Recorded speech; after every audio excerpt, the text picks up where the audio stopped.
My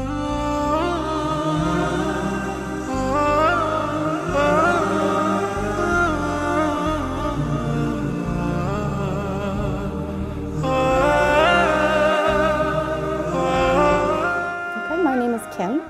I reverted to Islam on the 19th of Ramadan, 2 Ramadans ago.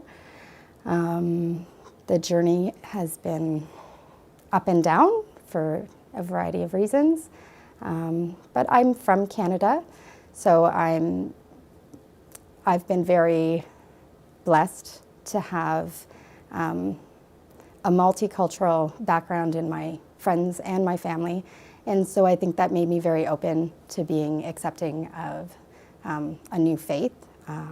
When I grew up, I was Catholic, and my grandparents were lovely, devoted Catholic,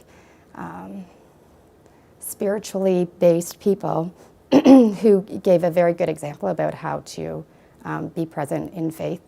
And over my adult life, I sort of lost touch with religion in general, and then was lucky enough to have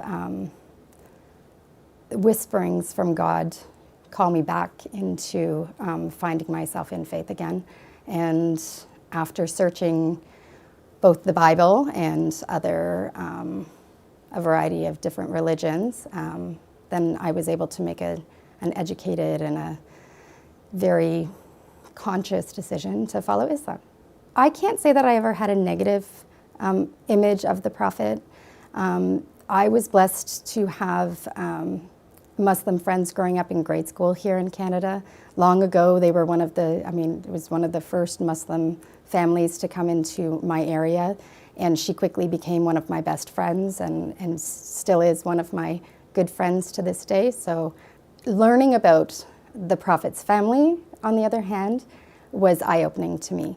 And to think of, sometimes I reflect on the knowledge that the Prophet had of what was going to happen to his family, and it makes me sad. It makes me think, as a grandfather, knowing what's going to happen to his grandchildren and their children, and it makes me astonished about his level of peace and his level of compassion and his sheer brilliant and calm nature, because for someone to be able to see that far ahead and know what was going to happen and still be willing to forgive and still be willing to fight, and it's inspiring and it amazes me. I was introduced to the stories of Karbala first through some videos by Sayyid Amar Naqshbandi.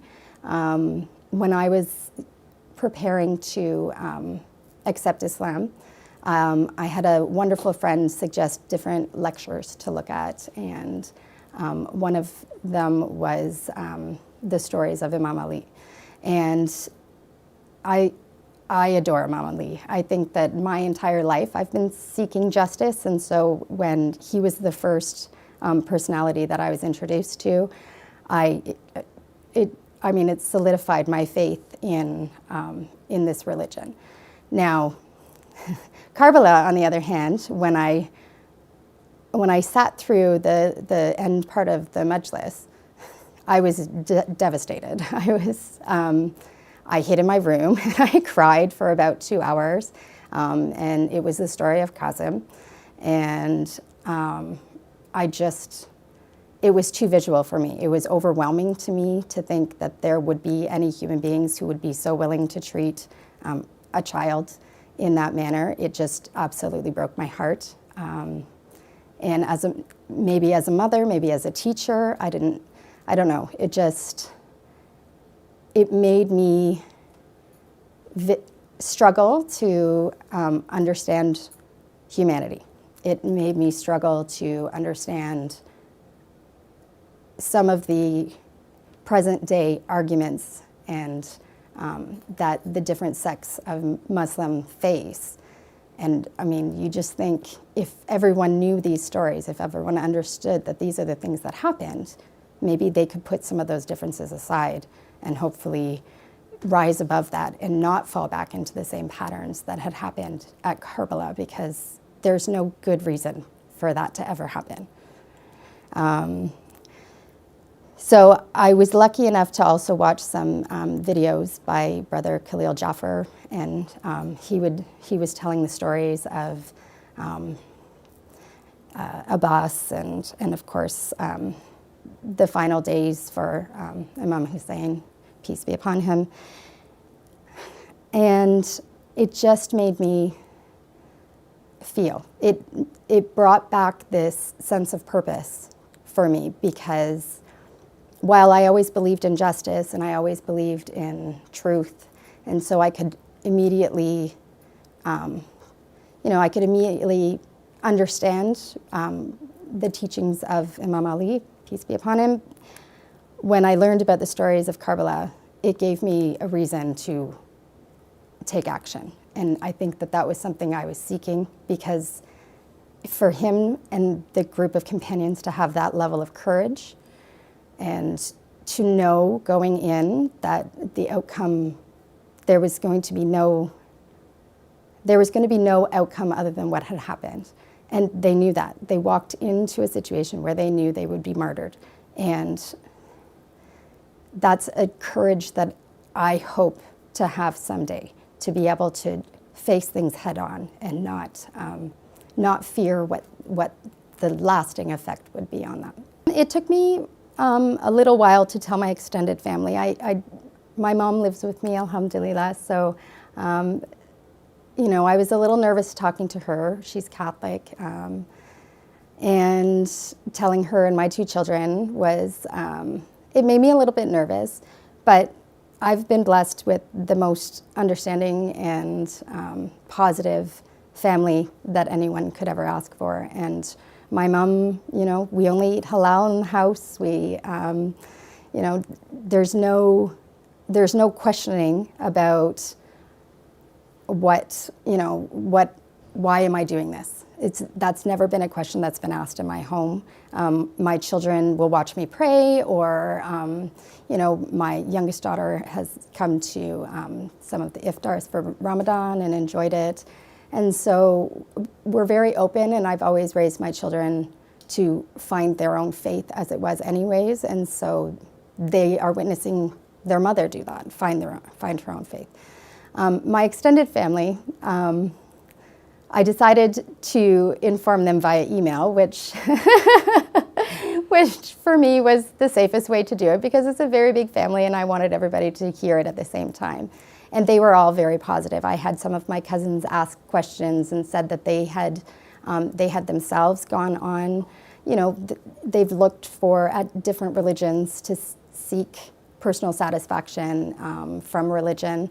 I have one aunt who only has the best, the biggest heart.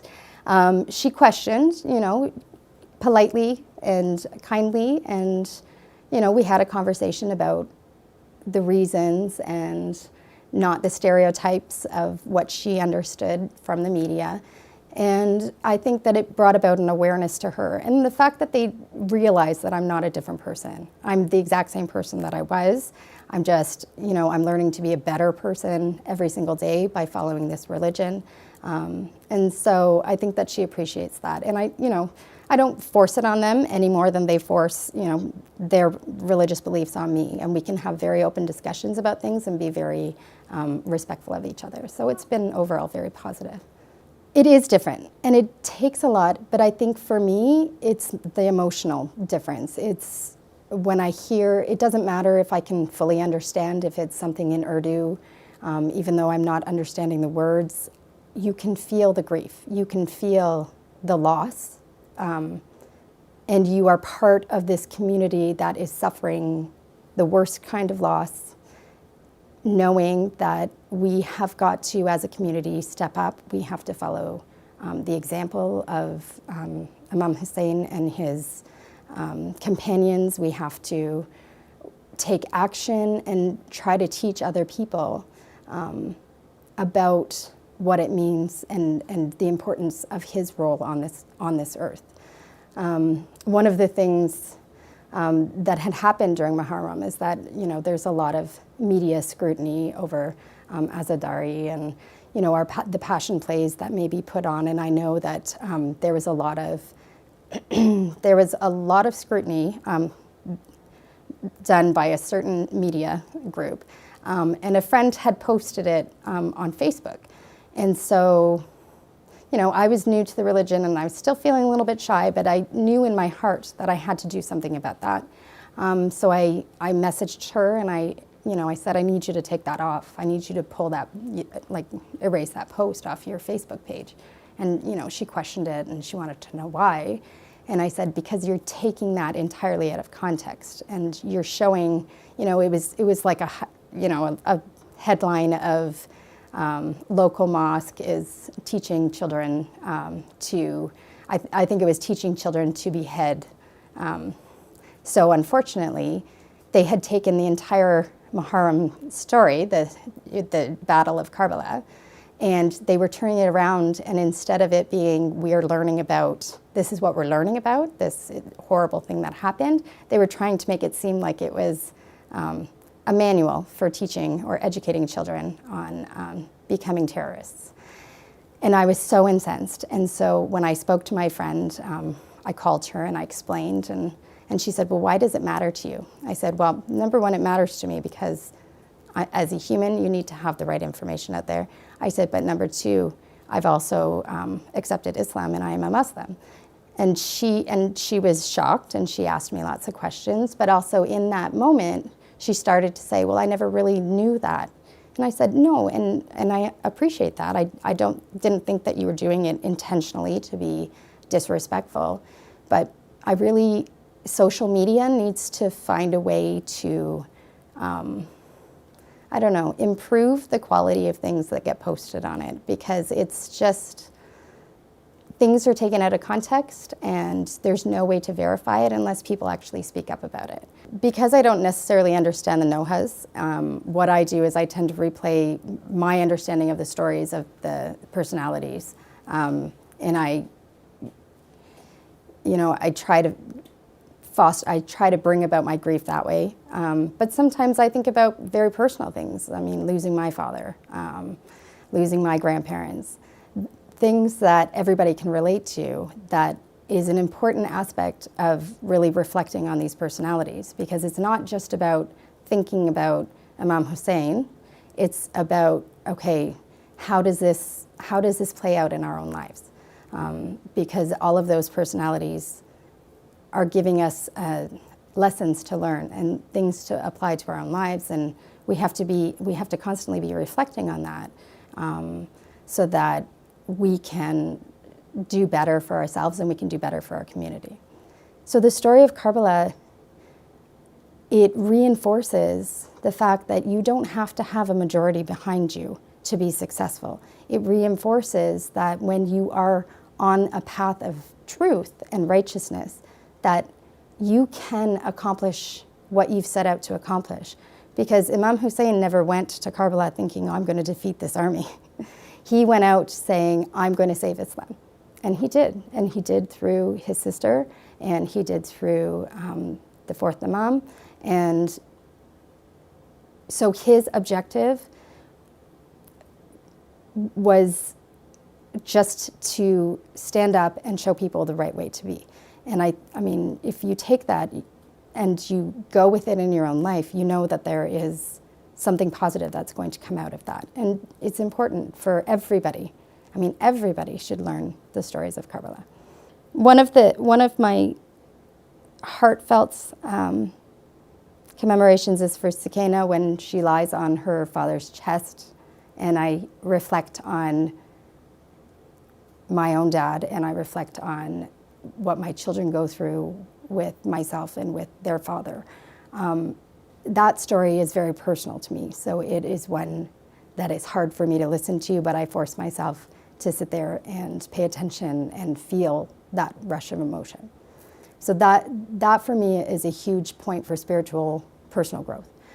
On the other side, there's Zainab, and she's the closest thing that I've ever had to an actual hero, somebody that I personally every single day think, if I can take something from her, if I could choose to behave in a certain way or rise above the challenges that I might face in a day, then I'm being true to her. Because, the 14 infallibles, we can't be that. There's no possibility for us to achieve that. But Zainab, we can do that. Every single one of us can do that. We can stand up. We can continue to spread the messages of the Ahl Bayt, and we can continue to strive and speak out with this level of class and character that, is amazing. And you just think, if I could be that eloquent, if I could be, that intelligent and that brave and that caring. I mean, she was caring for her family all while she's standing there being the beacon of hope for our religion. I mean, it's amazing to me. It makes me want to go and stand up and do things. And so, I mean, there's certain projects that I've decided to take on because of it, because I think, okay, this is what she might do in this situation, providing food to families who need it, and it's done in such a wonderful way that it gets delivered to these people's homes instead of forcing them to come to one location and feel the shame and embarrassment of having to come and get charity, basically. And so we go and deliver it like any kind of grocery delivery service, and I think it gives them a much more positive way to accept that. So that was one of the things that I was inspired to become part of. And the other is at work. I work at a private school, and so some of the teachers, we've decided that we're going to work towards raising funds to build a school in one of the Middle Eastern countries. I've been lucky to find some picture books that I can use to teach my children about Islam and to give them an understanding. I've yet to find anything, I think, that adequately explains the stories of Karbala in a way that they would understand. What I do is I sit with my children and I try to explain what's going on. And so they know that Muharram's coming up and that it's going to be a little bit quieter for me, that I'm more likely to be a little bit more emotional during that time. And so when they question the reasons for that, then I'll be prepared to talk to my two girls about what it means, why we're commemorating Muharram for 10 days, and the importance of the different personalities from there in a more simplistic way so that they can understand. And one of the reasons why we cry every year during Ashura is because globally the lessons haven't been learned.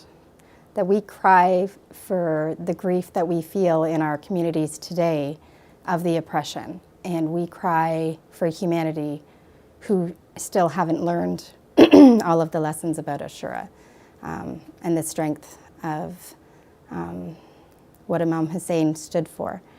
And I think it's important to keep that grief alive so that we can continue to go out and strive to teach that message.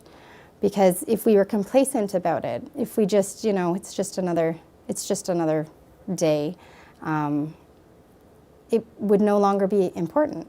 It would no longer carry the same weight. It wouldn't carry the same importance as, there's this feeling when you're crying during Ashura, and it's like a wave, and it's almost as if there's a point, at least for me, where it almost feels like Allah is reaching down and patting you or comforting you because He can, because the grief is so intense. And so by commemorating Ashura every year and grieving it, we do get closer to Allah. We also keep the spirit of our Imams alive, and refresh and renew the importance of following the teachings of Ahlul Bayt. I've made the decision to go into this different culture, to integrate myself into this different group of people. It's my responsibility to make sure that I'm educating myself and understanding what's going on. And it's the same way that as we in Canada have a vastly wonderful immigrant population, that they had to do the same thing. They had to learn it. And so I think maybe having the right attitude about it and being open to learning helps, because the sisters, they help when they can, and I would never want them to feel like they should have done more for me, because honestly, they do so much. They do probably too much than they should.